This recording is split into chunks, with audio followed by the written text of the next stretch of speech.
Vitaminkamiz bu omega 3. Shaxsan o'zim aynan DHsi bor D vitaminkani omega 3 ni juda ham uzoq qidirganman. 9 yoshli bolamga kattalarning omegasini berayotgandim, lekin mana aynan 7 yoshdan boshlab bolajonlarimiz uchun aynan bolalar lineykasi bo'yicha omega 3 yetib keldi qizlar. Bu nima uchun foydali? Omega 3 birinchi navbatda bolalarimizni miyasini rivojlantiradi, aqliy faoliyatini kuchaytirib beradi, e'tiborini bitta joyga jamlashga yordam beradi va ko'rish qobiliyatini yaxshilab beradi. Ya'ni hozirgi paytda ko'pchilik xususiy maktabga beradi, qo'shimcha repetitorlarga beradi, sport o'giriklariga beradi. Ya'ni xohlaymizmi yo'qmi, aqliy va jismoniy nagruzka ko'p bo'ladi bolada.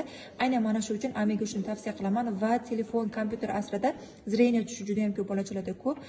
Aynan mana shu uchun miya faoliyatini rivojlantirib berish uchun omega 3 ni maktab yoshidan boshlab har bitta bolaga berishni tavsiya qilaman va bu qo'shimcha ravishda homiladorlikka tayyorlanayotgan va emizikli ayollarimiz uchun ham mo'ljallangan dozada. Eslatib o'taman, emizikli va homiladorlar uchun ruxsat etilgan birinchi biodobavka bu omega 3 hisoblanadi. Butun O'zbekiston bo'yicha yetkazib berish xizmati mavjud. 290 ming so'm, ichida 60 ta kapsula bo'ladi.